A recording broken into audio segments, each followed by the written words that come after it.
US President Joe Biden thanked his Turkish counterpart Recep Tayyip Erdogan on Tuesday for his courage in dropping opposition to Sweden's entry to NATO. Here's a summary of the article. At a meeting during the NATO summit in Vilnius, Biden celebrated the conclusion of a major diplomatic push to get Erdogan to stop blocking Sweden's application. "I want to thank you for your diplomacy and your courage to take that on. And I want to thank you for your leadership," Biden told Erdogan.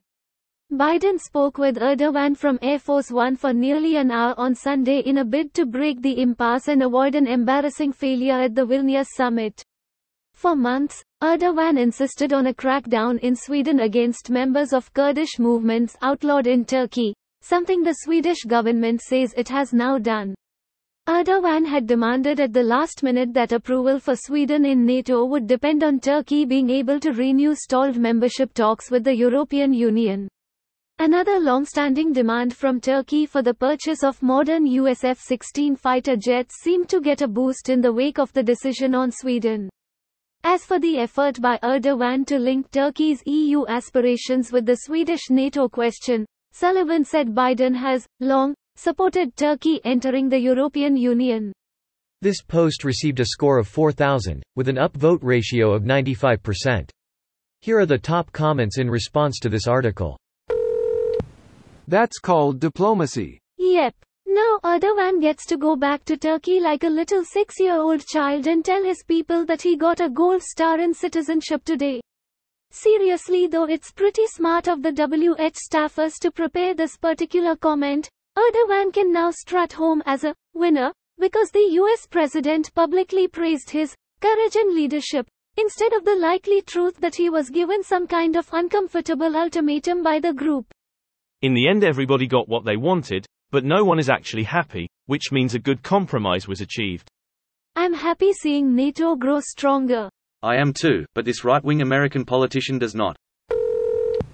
Good. Say whatever it takes. I learned from the previous president, if you don't get what you want, you throw a fit and give them a nickname and tariffs until they do nothing and don't change at all. The art of the deal. The fart of the deal, FTFY. Excerpt of Trump explaining how his plans for Trump College, Trump Steaks, Trump Casino in America made him a wealthy old racist in his infamous book based on the true story of his life. I still want to know what they promised him for that. He didn't do that out of the goodness of his heart. The two things he wants most are fighter jets and EU membership. So which one was it? News came out earlier that sanctions preventing Turkey from purchasing F-16s would be dropped. They're still prevented from rejoining the F-35 program, though. That decision to choose S-400s over Patriots and F-35s looks more and more terrible with every day that goes by, and it already looked extremely misguided from day one. Recep Tayyip Erdogan is suiciding Turkey's economy through terrible ideas. That S-400 choice is bad but minor compared to how incredibly incompetent he is on economics. Fascists are great at grabbing power but seemingly terrible at governance. Simple reason for that. Maintaining the power of the regime takes precedence over the welfare of the people. In a true democracy those goals should dovetail, but in an authoritarian regime many of the best experts are kept out of government for expressing dissent. Democracy or dictatorship, you gotta make the keys to power happy. In a democracy, some of those keys are voting blocks, which incentivizes a prosperous general public. Give your voting blocks the things they care about: education, healthcare, subsidies, a minority to hate, and you get the power. Dictatorships generally don't involve any keys to power from the general public, and therefore the public rarely gets what it wants. This video was automatically created by Reddit to speech.